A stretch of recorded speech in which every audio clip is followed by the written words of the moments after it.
Welcome to our discussion on stereotyping and prejudice.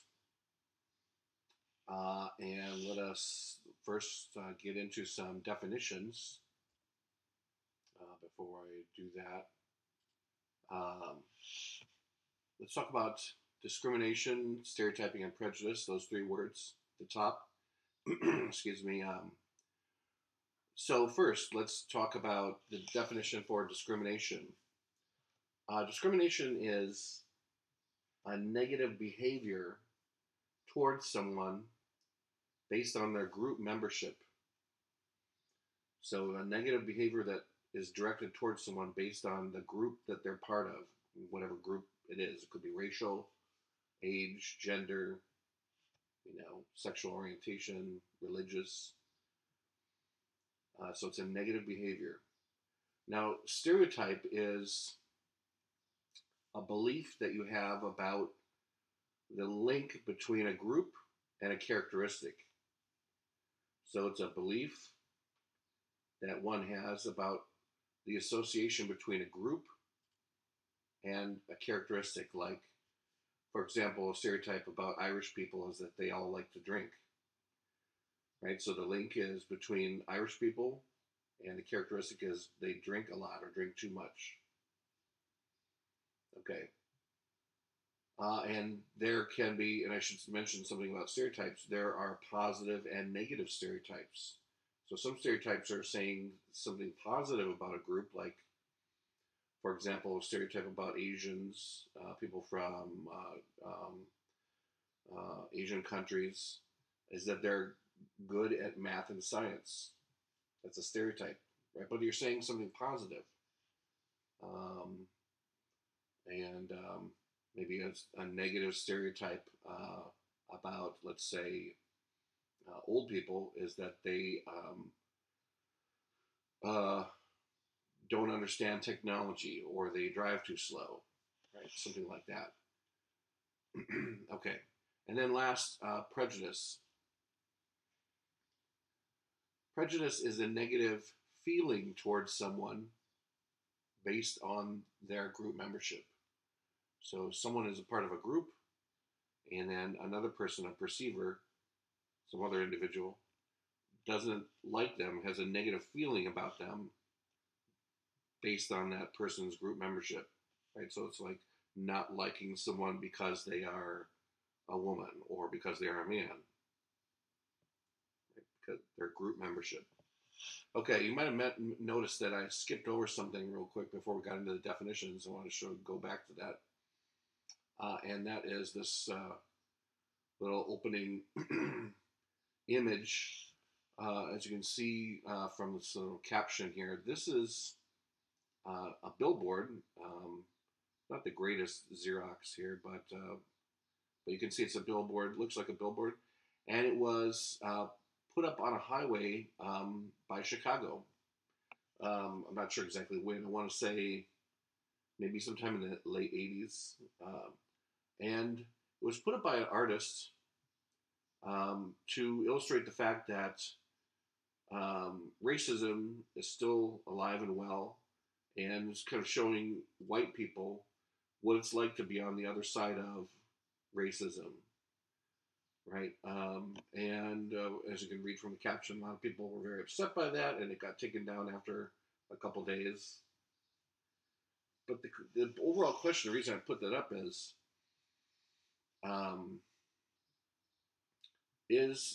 his point valid that there is that racism is alive and well?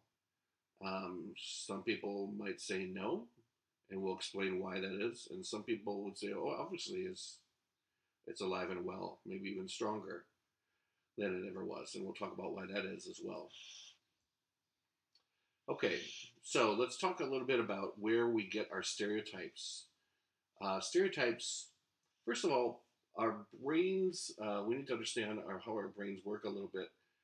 Cognitive psychologists understand that, and have evidence for this idea that our brains seem to be hardwired or naturally sort of built to categorize things, to categorize, for example, inanimate objects, any kind of thing that you can perceive, we try to group them and try to understand what it is based on shared features or shared functions. So anything that kind of looks like a chair, for example, we're going to put that into the group of chairs that we know what a chair is, and then we know from then on going forward, okay, things that look like this, we're going to label as a chair. We're going to perceive it as a chair, and then we'll know what to do with it, how to how to navigate it in our environment. This, of course, works really well because it allows us to, once we quickly categorize things, I mean, this happens fractions of a second, we don't have to constantly analyze everything in our environment. I mean, if we were doing that, we'd never get anything done. We're constantly trying to figure out, what is this thing? What is this thing? What's the purpose of this? What's the function of this? So categorization is very adaptive. It allows us to quickly move on to other things to think about. And as you can see on our overhead here, the problem comes when you try to apply this, when this hardwired tendency is applied to understanding people, social categorization. Now, social categorization, what you're doing is you're trying to group people according to shared features and say that they are all the same. Like everybody who has dark skin is the same, or everybody who is old is the same, everybody who's a woman is the same, and so on. You get the idea. And they have the same features and the same goals and the same motives and so on. And that, of course, is not true. It's never true. There may be a number of people in that group who do share a lot of commonalities beyond the overall group feature, but that doesn't mean that they're all the same, right? It just can never be the case. So that is where you run into problems, and that's where stereotypes form. Right? When we're trying to say that everyone in a group has the same feature, right? All people, then that by definition is a stereotype, and also by definition is incorrect. Although I should mention as a side note, and you don't have to really know this right now for the exam, but there's a line of research and really well done research by Lee Jussim, Jussim, if you're interested, who's done a lot of research on stereotype accuracy, trying to say that just because something is a stereotype doesn't mean it's inaccurate. And what I'll say about that is like I said, excellent research. And I agree with him. We can say that basically that for a subset of people in a group, the stereotype is going to be accurate. But if you try to apply a stereotype to everyone in the group, of course, that is never going to work. Okay, now let's talk about something called outgroup homogeneity bias. What this is first of all, an outgroup is any group that you're not part of. So if you're a male, outgroup is a female, right? If you're a glasses wearer, then outgroup would be people who don't need glasses or who wear contacts or something.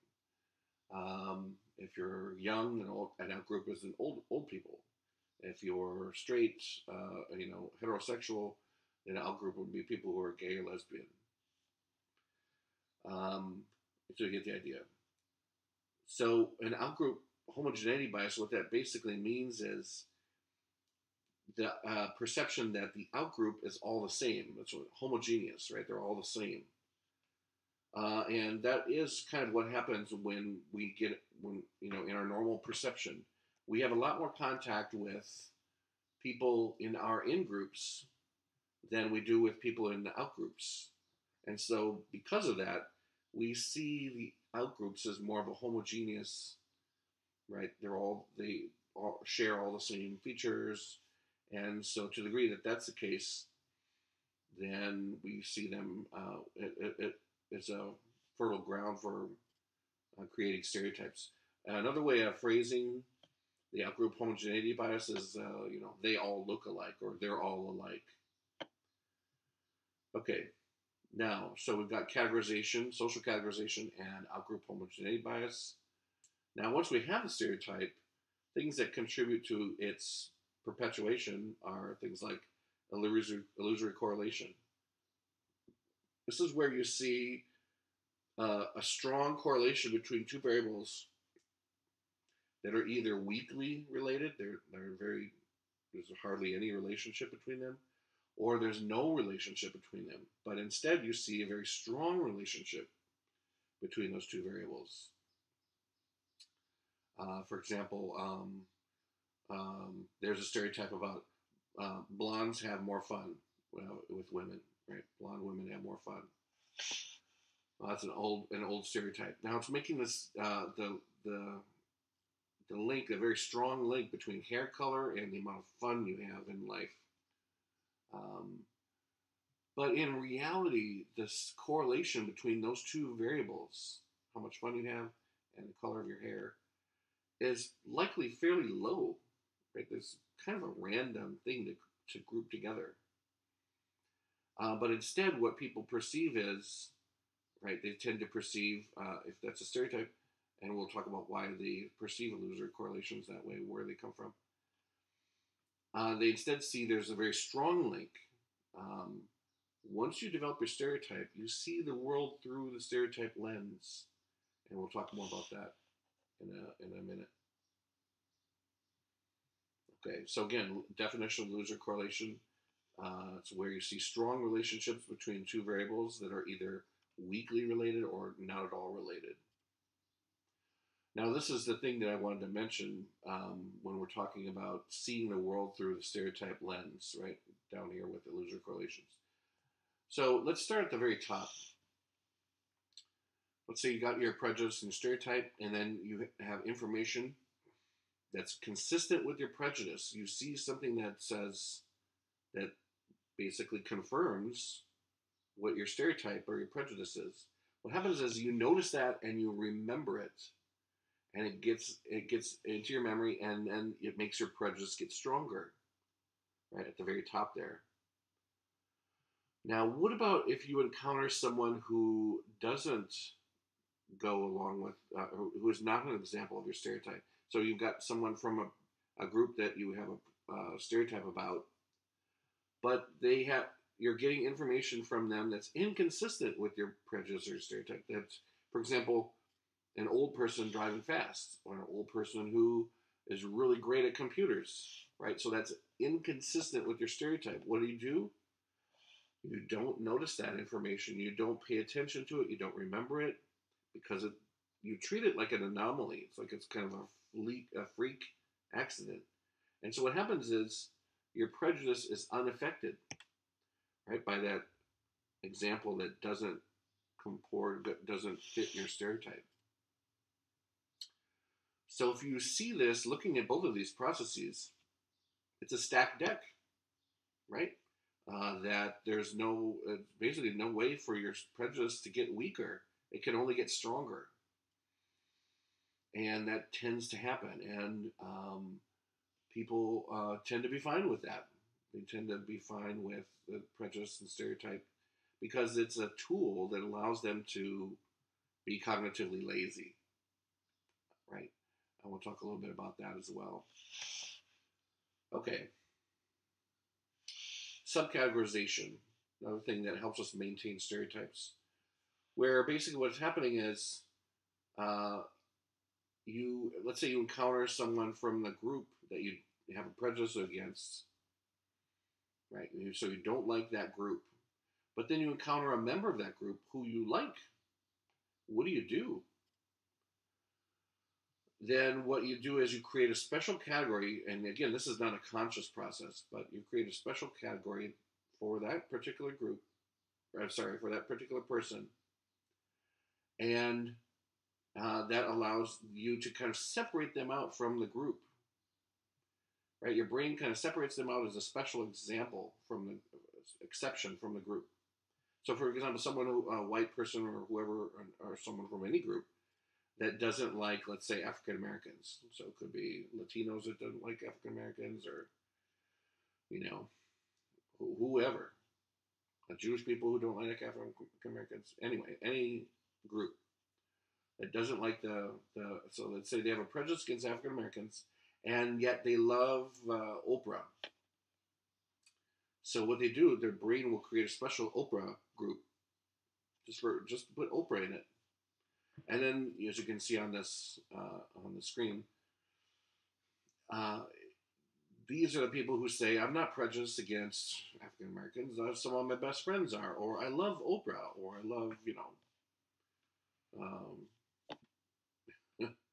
any African American entertainer they'll bring up, or someone that they, or if their boss is African American, right? Like my boss is African American. We go golfing and so on, right? So, but that's of course not a valid argument, because saying that they're it's not a proof per se that they're not prejudiced. You can be prejudiced against the whole group and still like individual members of the group, and that's what subcategorization allows you to do. Now, if we're really interested in not stereotyping someone, then we need to look at these considerations here for under three. First, personal information. The more that you get to know someone, the less you see them in terms of their category membership. So the more I get to know, let's say, a coworker, he's not Joe, my Asian coworker. He's Joe who likes to go, who likes surfing, and likes to this and that, and he went to this school, and he's this much, he's old, he's certain age, and he's got 2 kids, and does this and that. The more that you get to know that person as an individual, the less you think of them in terms of stereotypes. Now, with cognitive ability, what research has shown is that the more that we are able to devote our cognitive abilities to thinking about the person in terms of an individual, what we call individuate the person, then the less we'll think of them in terms of stereotypes. So what that means is we have to be cognitively not distracted, not busy. So if we're not busy, not doing anything cognitively, we're much more likely to be able to devote our cognitive resources to thinking about the person as an individual and not as a member of a category. And then perceivers' motivation, we're talking about two types of motivation. One is if you're very motivated to be accurate in your judgment about someone, you're not going to rely on stereotypes. For example, an employer who wants to hire the best person, they're not going to rely on stereotypes. They're going to try to get to know each person very well on an individual basis. Now, motivation also refers to physiological arousal, your overall motivation. And with this is some interesting research that shows that when you have people who come in, so people are generally morning people or evening people, right? And if you're a morning person, your peak arousal, physiological alertness is in the morning, and in the late afternoon, mid to late afternoon, you tend to get tired, and it's your low level of arousal. And evening people, in the morning, they're very tired and low level arousal. Afternoon and early evening is when their peak level arousal. What this research shows is that when you ask people to make social judgments at a time when they're at their low level of arousal, they're basically going to fall back on stereotypes. Kind of a cheap, kind of a quick way to be cognitively, because they understand the cognitive resources and motivation to deal with that task. So it's sort of saying that basically whether or not you stereotype someone depends on the time of day and whether or not it matches or coincides with your peak level of physiological arousal. Now, switching gears a little bit, let's talk a little bit about prejudice. And some people some researchers have sort of wondered, is there such a thing as a group of traits that allow, that make one more likely to be prejudiced, right? So we call that a prejudiced personality. You have a bunch of traits, a bunch of characteristics that put together make this person more likely to just be prejudiced. And here's an example. Maybe when I show this in class, not just online, but in my in-person classes, and I show this image, and this is kind of maybe dating me because it's from an old show from the 70s. Of course, most of my students don't know who this guy is, and odds are likely that you don't know who this guy is. But I'll just tell you who this guy is and why I'm putting him up here. This guy is a character from a show called All in the Family, and it's from the 70s, and it was very popular, one of the top shows, sitcoms at the time, showing a white middle-class family, and I want to say it was in, New York, and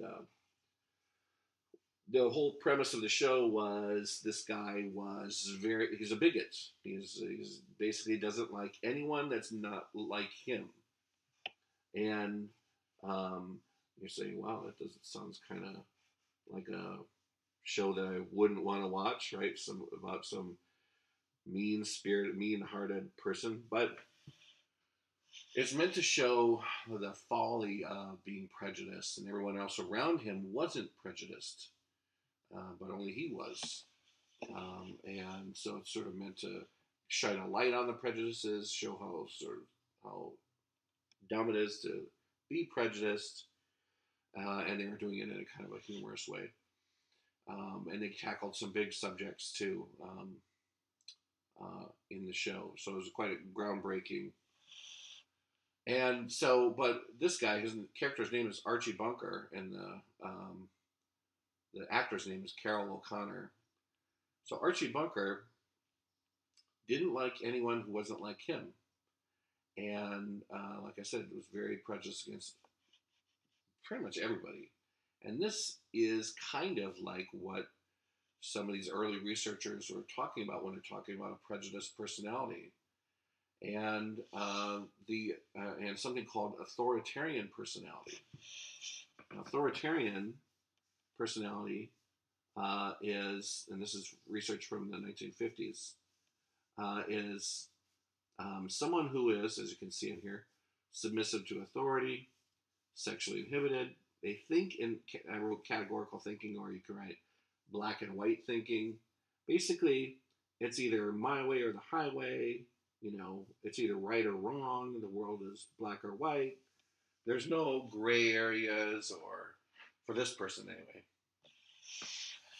And then they don't like it, like I said, don't like anyone who is different from themselves. Now, that allowed some researchers to get only so far, though, in terms of research, in terms of understanding prejudice. And the quest for understanding whether or not there's a prejudiced personality kind of fell by the wayside. We didn't get a lot of interesting data.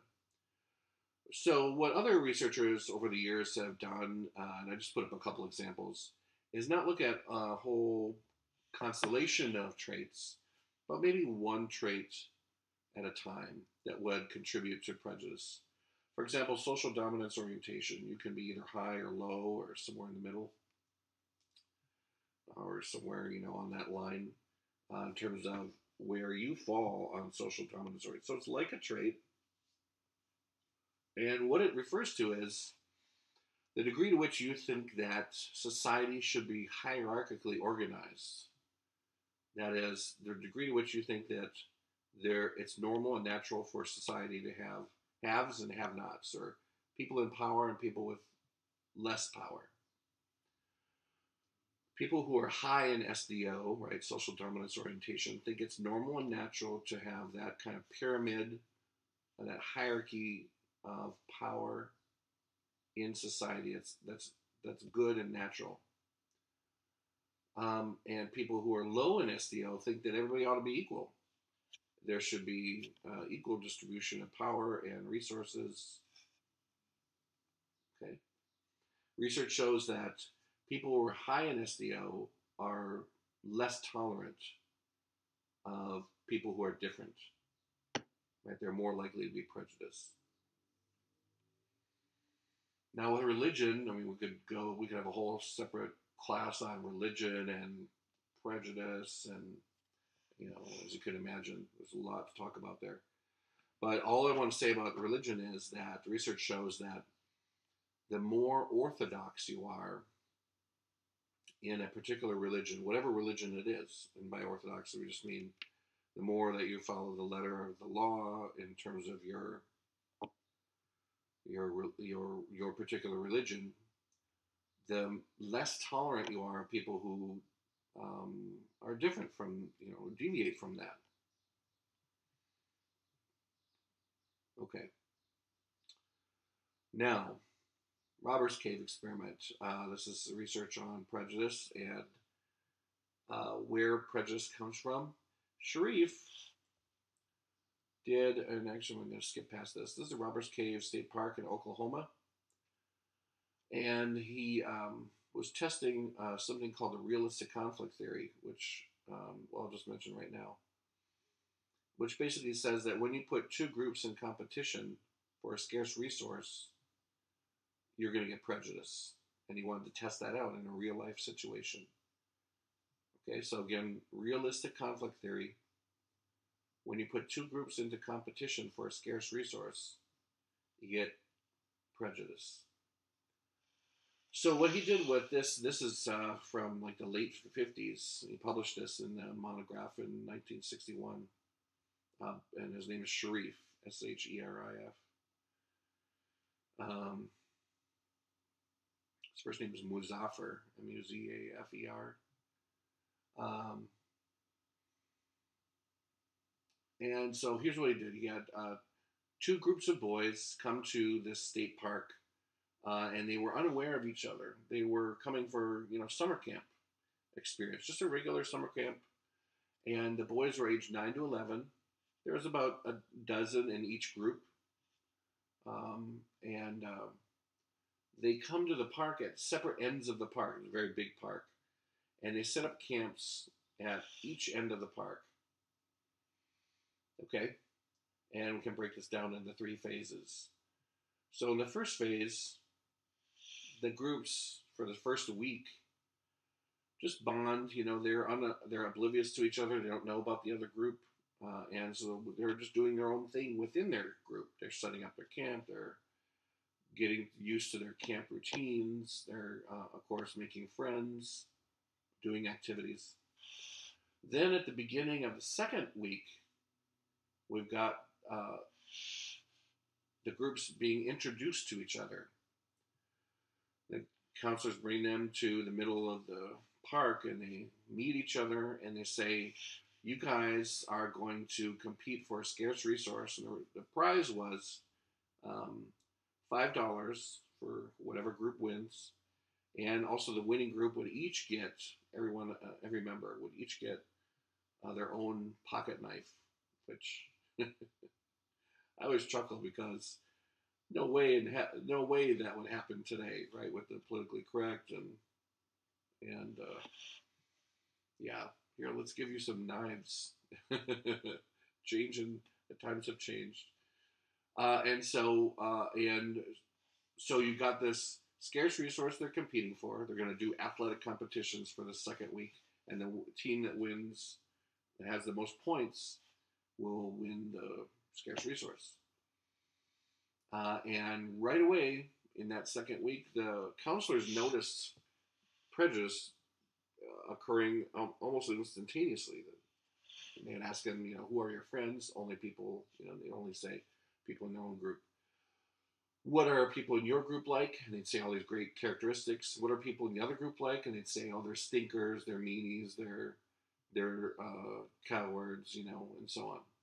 They're not very strong, they're weak. And they would raid each other's bunkhouses, each group would. There's a lot of sort of simmering hostility between the two groups. Now, the third week, the researchers tried to reduce or even eliminate the prejudice.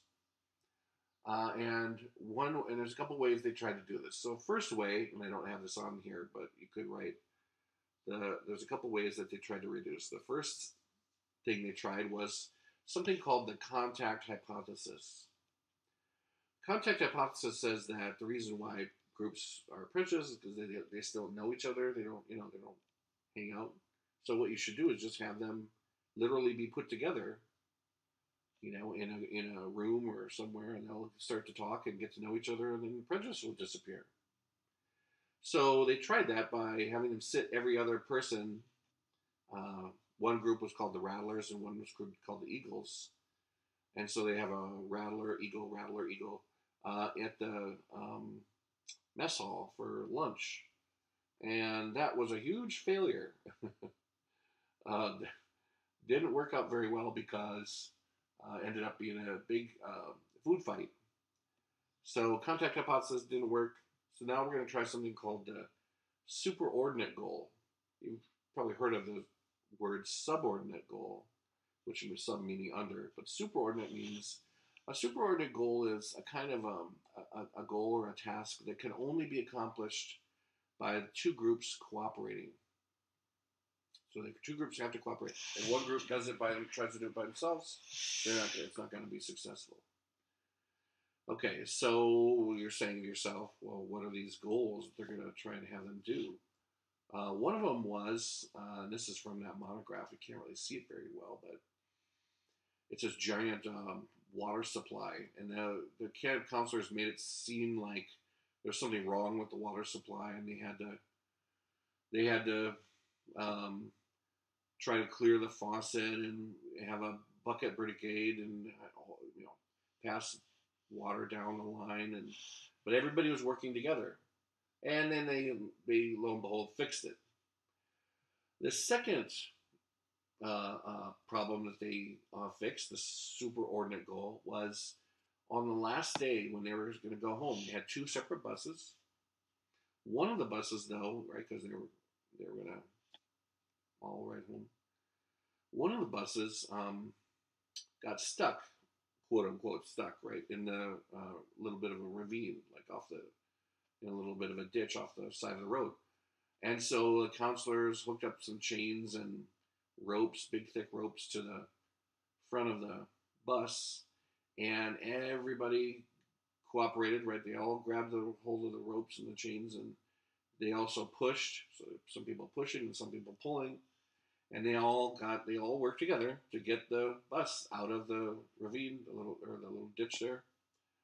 And everybody was super excited and happy, and congratulating each other. And what the counselors noticed in that moment was that there didn't seem to be any prejudice, that people were commingling and they were putting their arms around each other and congratulating each other, and there didn't seem to be that hostility anymore. They seemed like either prejudice was either greatly reduced or almost completely gone. And this was manifest itself even more in a few minutes after that by all the boys saying that they didn't want to have separate buses on the way home. They wanted to all ride on the same bus. And on the way home, the winning team decided that they wanted to stop off somewhere on the way and get ice cream. And they were going to buy ice cream with their $5 for everybody. All right, so even more evidence of this lack of hostility. So what Sharif says, again, is that this study is nicely demonstrating the support for the realistic conflict theory, that when you put people into competition for scarce resources, you get prejudice. But also, you can reduce or even eliminate that prejudice by putting them together to accomplish a superordinate goal. And part of the thing that other researchers say is happening here is when you have a superordinate goal, you are taking away the us versus them concept. Right? It's not them, over there and us over here. It's all of us together. We're all together. We're all the same. And when you do that, then you're not creating an out group. You don't have an out group. You just have one big in group, and that can eliminate prejudice nicely. That's the kind of thinking behind why some people say, well, there's no, you know, the phrase, there's no races, there's only the human race, right? It's trying to put everybody all together and saying we're all the same. Okay. Another approach to understanding where prejudice comes from is by the social identity theory by Toshfell and Turner. And they've got a lot of data to support this theory. It's a really nice theory. We'll call it a parsimonious theory. Few assumptions, accounts for a lot of data. And what they say, in short, is that there's two ways you can get self-esteem. The premise is that everyone needs self-esteem. So not many people would argue that. Two ways you can get it. One is this top route, by doing your own personal achievements. The other way is through social identities, the groups that you're part of, right? You can feel good about being in a particular group. Causes you to favor your in-group, but also put down the other group. That's what derogation means. Derogation, or putting down the out-groups. So yay us and boo them. And then you feel good about yourself. Now, what research shows is that, like I said, support for this model, but one exception. The derogation of outgroups does not appear to be supported by the research. So it turns out we don't need to put down the outgroup. It's enough for us to just say, yay us, go us.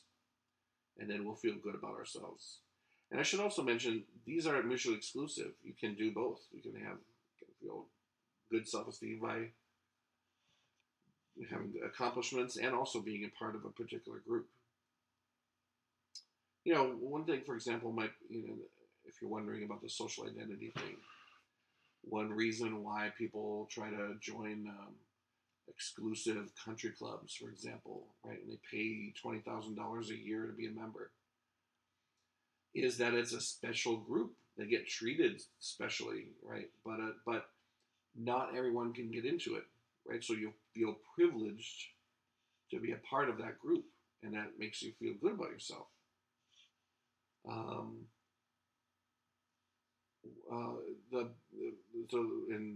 Probably in the last maybe 20 years, so it's not really a new thing.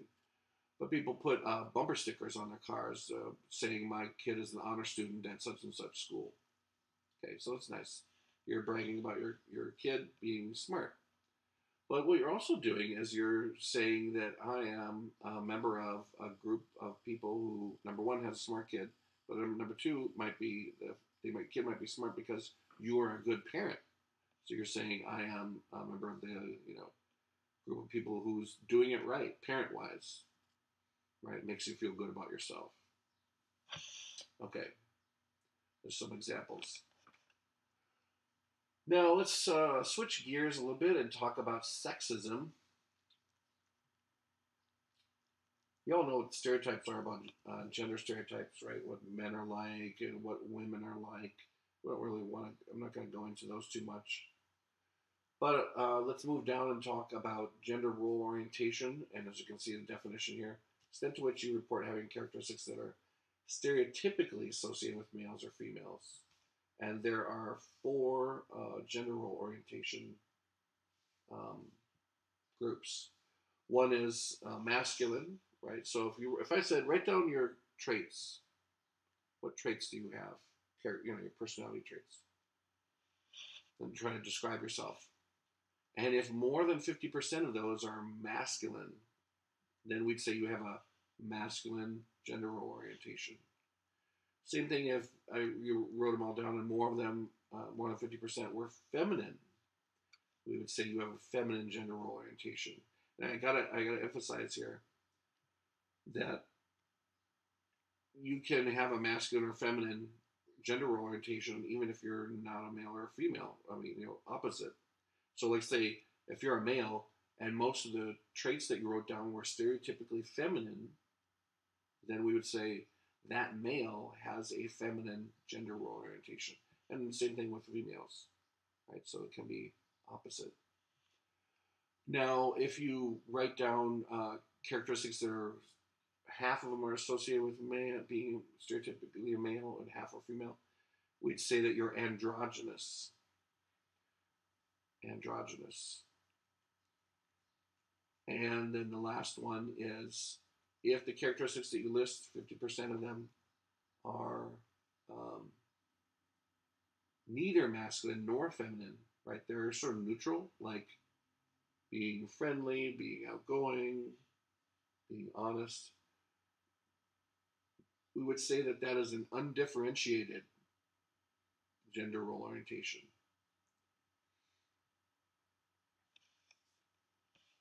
Now, there's some research by Rubin, I think Darley also, some early research with how we see kids as a function of our stereotypes about men and women, about boys and girls, and then specifically babies.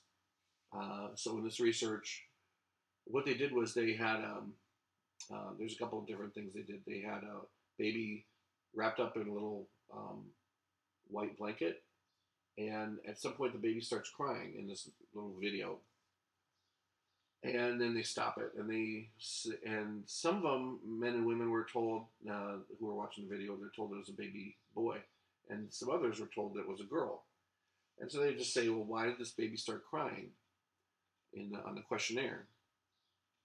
And then the ones who thought there was a boy said he cried because he got mad. And the ones who thought it was a girl said she cried because she got scared. Right? So they're calling on their stereotypes about men and women, or boys and girls, to help them understand something that's sort of ambiguous in the real world.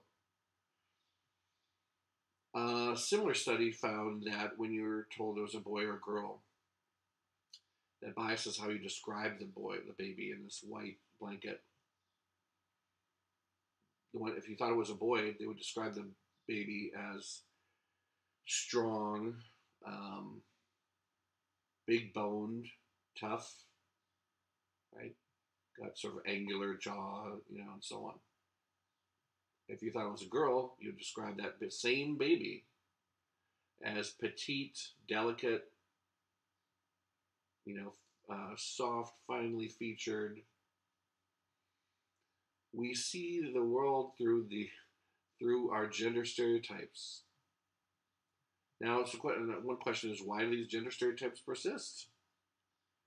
I mean, these are old gender stereotypes going back decades and decades, talking about what our understanding about what men and women are like, particularly in the U.S. You go back, these are really old stereotypes. And you're saying, well, haven't we made any progress? And we have made some progress. But for the most part, these stereotypes keep persisting, and they're very difficult to change. And we'll talk about that in a minute. So illusory correlations, of course, right?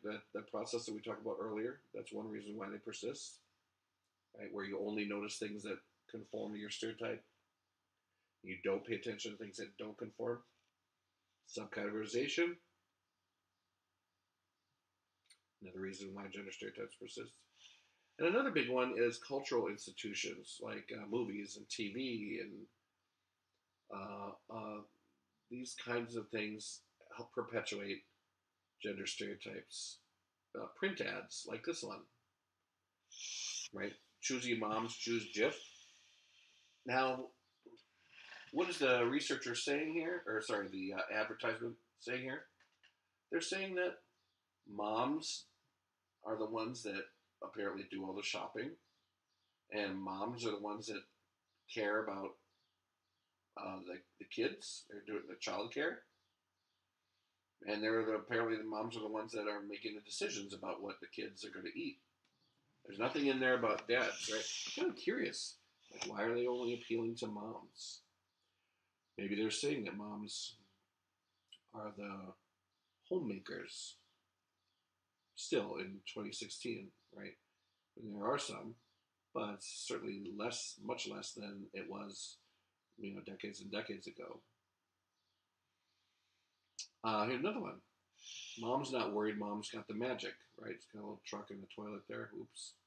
Now, what's this ad saying? It's saying a lot of the same things. It's saying moms are the ones that take care of the kids, right? Because he's looking up at mom, apparently. Mom does the cleaning, right? She knows about cleaning products, and she's going to clean this up, right? And moms do the shopping, right? So they're appealing to her, saying, here, for your next cleaning product, buy our product. Nothing in there about dads, right? Again.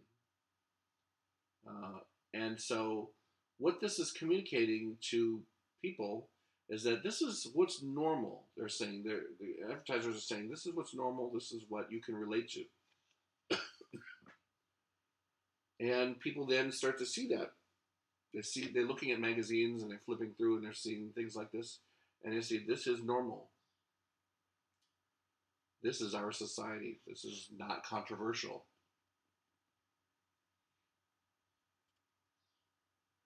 What Eagly, this is a research theory by Eagly, Alice Eagly, Eagly. What she says is that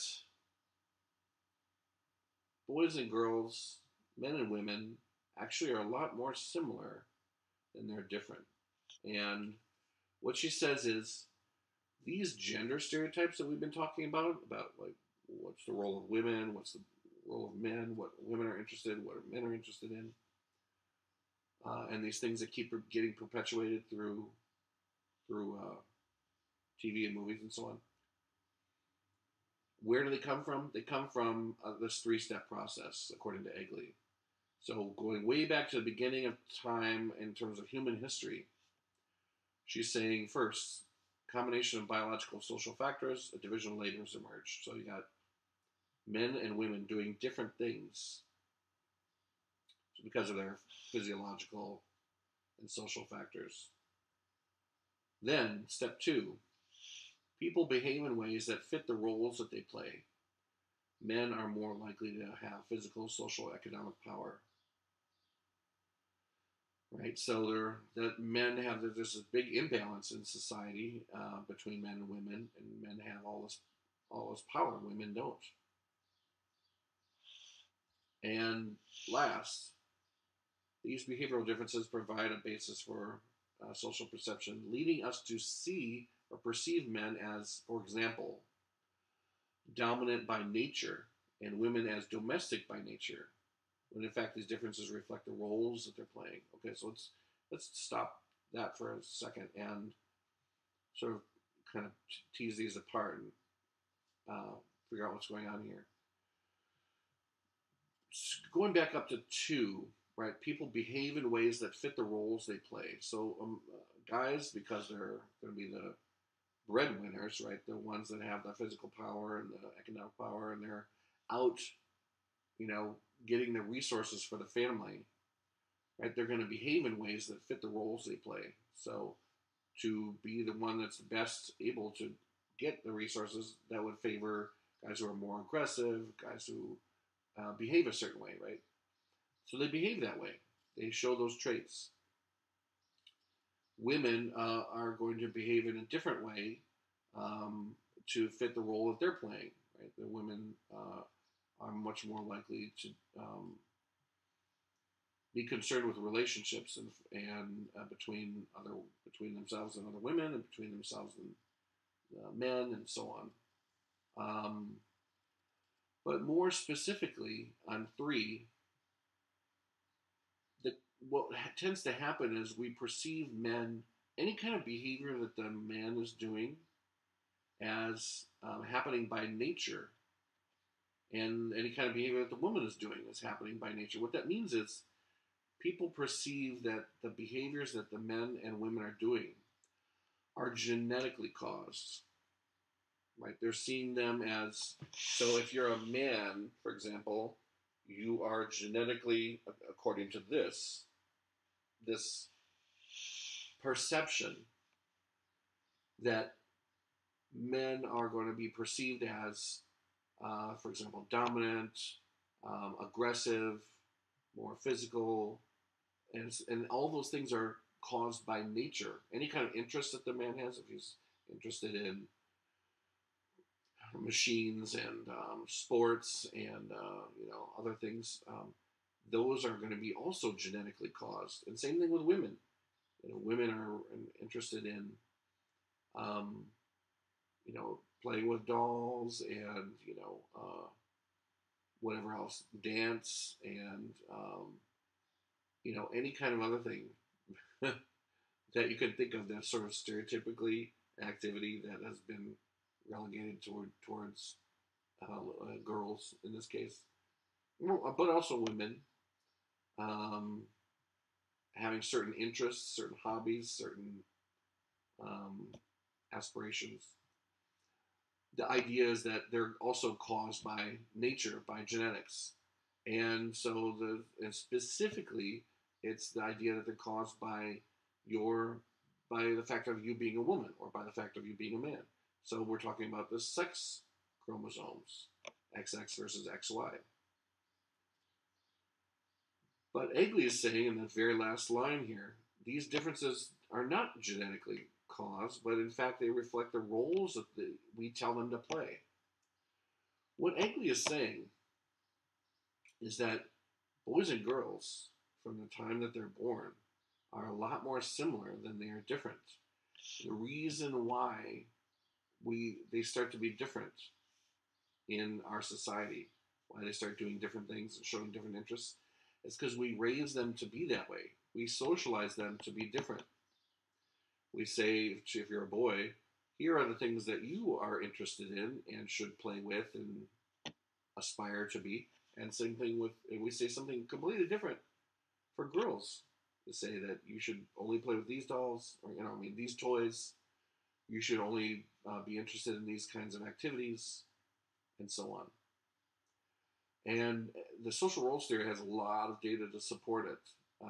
Again, saying that differences between men and women and these gender stereotypes are reflecting mostly simply the way that we socialize boys and girls differently.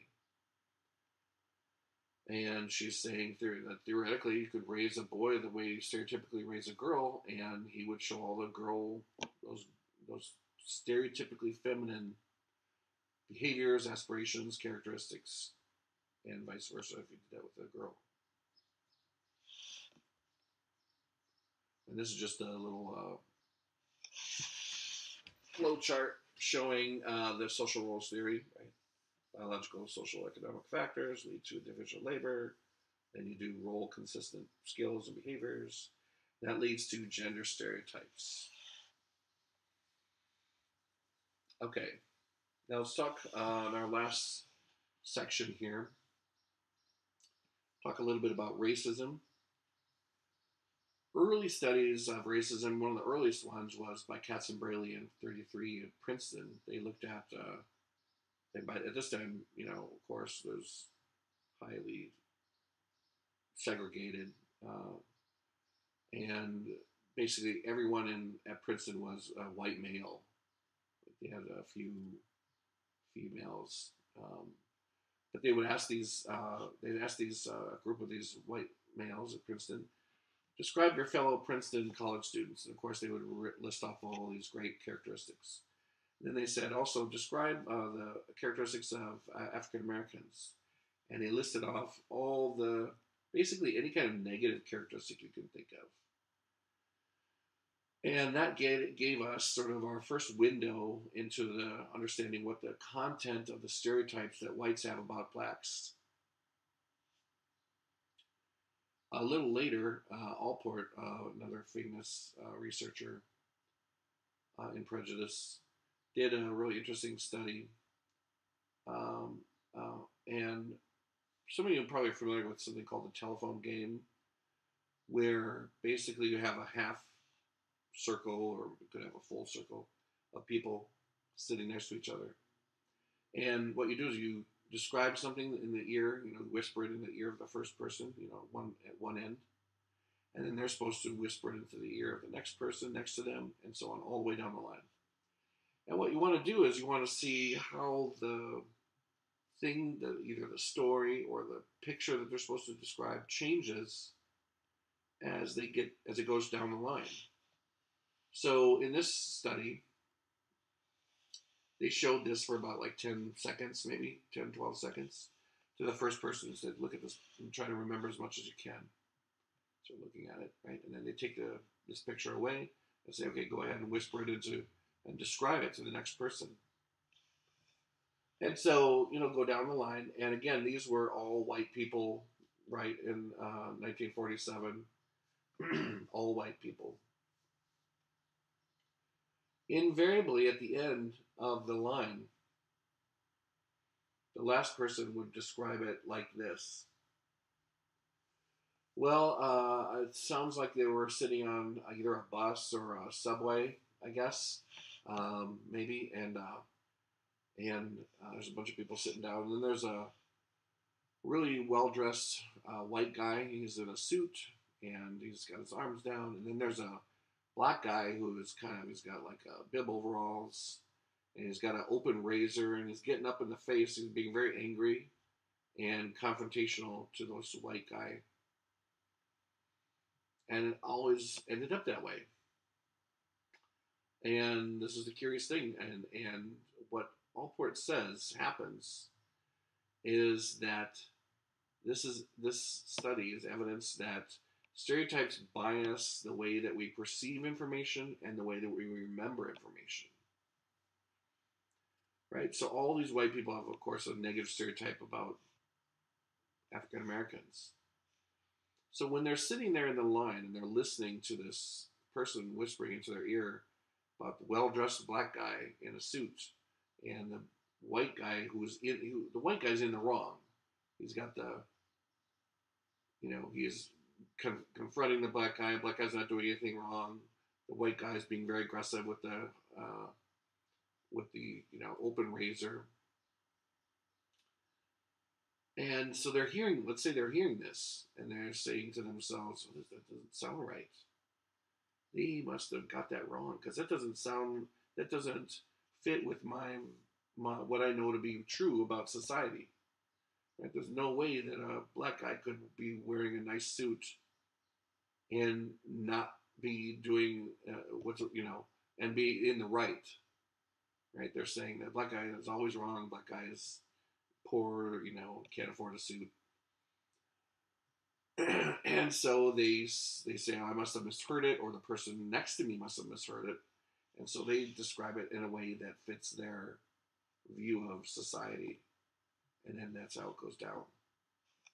And of course, it doesn't, if they change it, right, it doesn't violate the rest of the remaining subjects in the line. It doesn't violate their view of society because they all share the same stereotype. So it gets unchanged, right? It remains unchanged all the way down to the end. So, but the really important point is that stereotypes bias the way you perceive the world, and it biases how you remember information. Rogers and Prejudice did this really great study. I want to back up for a second before we talk about this study and talk about something called modern racism. Modern racism is this idea that people still they're basically prejudiced, but they don't show it. And if you ask them to fill out a questionnaire, the questionnaire will be like, I love everybody. I don't have any prejudices. Right? It's very politically correct. But when they feel like it's either safe or socially acceptable or easily rationalizable, then they'll reveal their negative prejudices. But so they kind of keep it on the down low, and then they'll only show it when they feel like it's safe to do so. That's modern racism. And this basically became kind of a thing, or noticed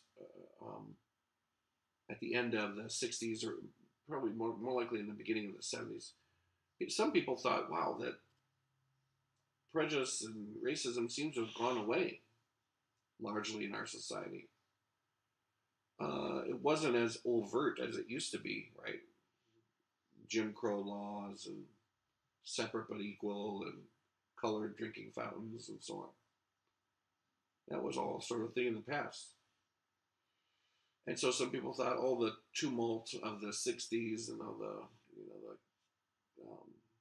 social upheaval and so on resulted in a good thing, in that the prejudice and stereotyping was largely wiped out in large measure. That's what some people thought. But what had happened was, and because they were seeing things like on these questionnaires, the white people were no longer saying negative things about African Americans. They were saying, I love everybody, I don't have any prejudices. But when when these individuals thought that it was safe to reveal their true feelings, then they revealed it. So what happened was, prejudice didn't really necessarily. Some people did change their hearts, and as a result of the civil rights movement and so on. But for a number of people, what happened was they just concealed their prejudice. They so it's no longer overt. It just kind of went underground. Now, moving forward from that time to 1981 with this study, what Rogers and Prentice Dunn did was they had white people come to the lab, and they were met with a researcher, and they said, okay, you're going to do there's a couple phases to the study. You're going to meet here, and they would introduce them to another subject who was either black or white. The other subject also was, in reality, a Confederate. A Confederate means that the person's pretending to be a subject, but they're really working with the experimenter. So it's kind of an act. And they said, we'd like you to just kind of sit and talk for 5 minutes and just, get to know each other. And so our first variable is whether or not the Confederate insults the person or not. And by the way, I should say the other variable is the race of the Confederate, black or white. So you get this 2x2 design, right? Race of the Confederate, and whether or not the Confederate insults the real subject, who is always white. So they're sitting there talking, blah, blah, blah, and in the friendly conversations, everything's hunky-dory. In the insult condition, they're having a nice conversation, but at some point the Confederate clearly insults the white subject. It's kind of awkward, right? And then they go on. Okay, and then the second part of the experiment was they're going to do an experiment kind of like the Milgram shock experiment, where what they're going to do is the white subject is going to be the one who's going to deliver shocks to the Confederate every time the Confederate gets an answer wrong on a memory test. And the white Confederate the white subject is in charge of how long they're going to get the shock, like how long they're going to hold the button down to shock the person, and how much shock they're going to get, like how intense it is. We'll call that a measure of aggression. How long and how intense. Okay. So again, our question is, how long and how intense are they going to be? How aggressive are they going to be to the Confederate, depending on the race of the Confederate and whether or not the Confederate insulted them. And the results look like this. Let's start with the white victim, right? The white Confederate, which is kind of interesting in that they're essentially, the difference between no insult and insult is negligible. Kind of weird, right? You think that at least someone insults you, you're going to be a little more aggressive toward them, right? So that's kind of weird in and of itself.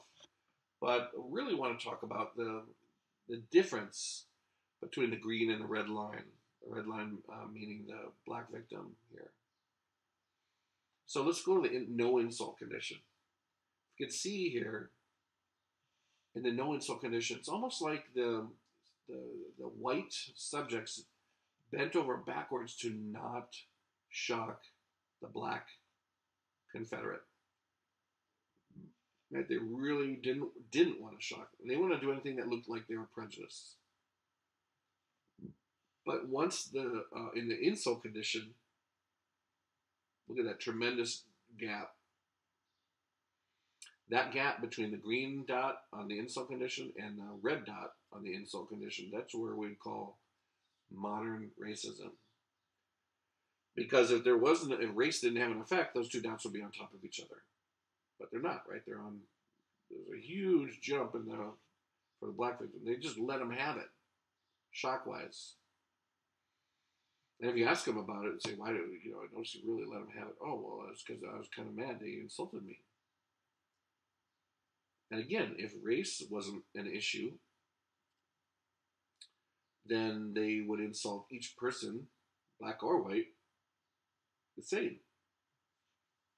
But again, this is an example of when they feel like they're safe, socially acceptable, or easily rationalizable, then they let out their negative feelings. Okay. And last on our discussion, an understanding of how prejudice and stereotyping affects the victim or the target of prejudice. So what Crocker is trying to do here is what she did was she had African American subjects come, and I think these were all males, come to the lab one at a time, and they were told that they were going to be doing a task with another subject who was in the next room. And the other subject was, I think I'm trying to remember the methodology here, that they somehow alluded to the fact that the other subject was white, was like a white male, by saying like a typically white sounding name. And there's ways you're saying, well, how do they do that?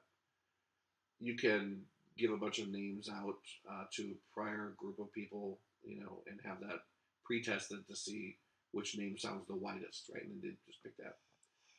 So the African American comes into this lab, and he believes that there's someone in the next lab over, and there is between the two lab rooms a big window, like a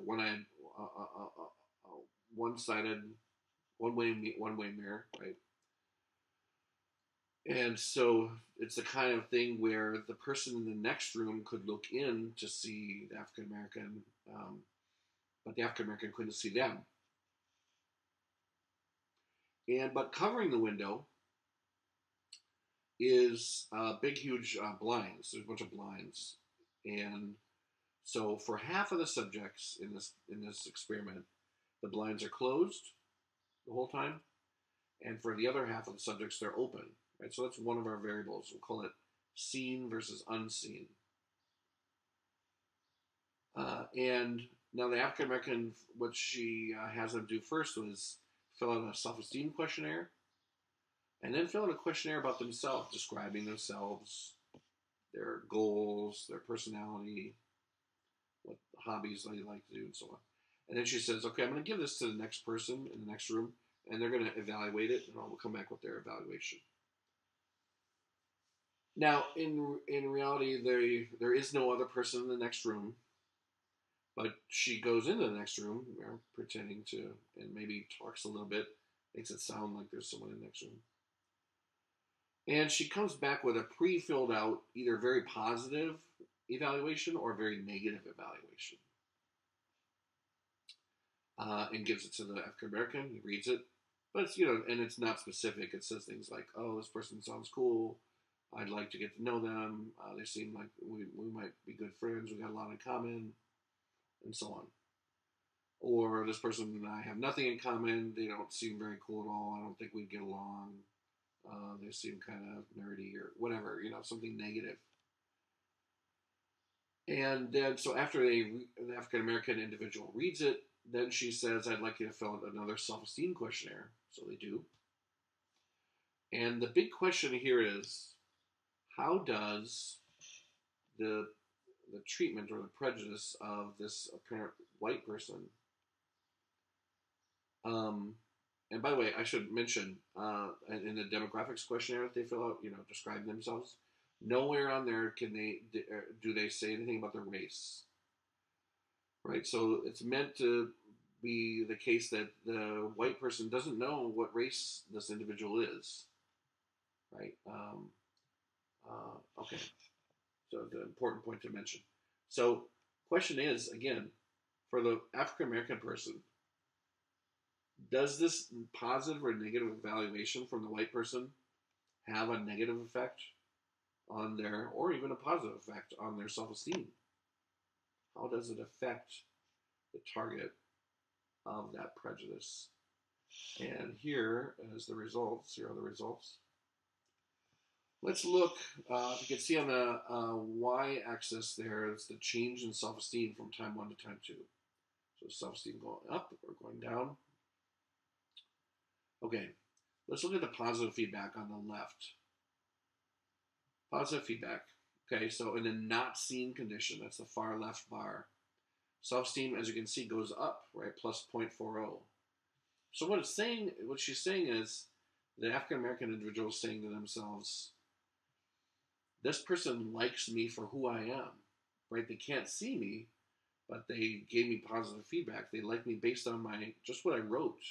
So like me for who I am as an individual. That makes me feel good about myself. But if you get positive feedback and you're seen, right, in the black bar, look at that, negative 0.50. Self-esteem plummets. And so what's happening here?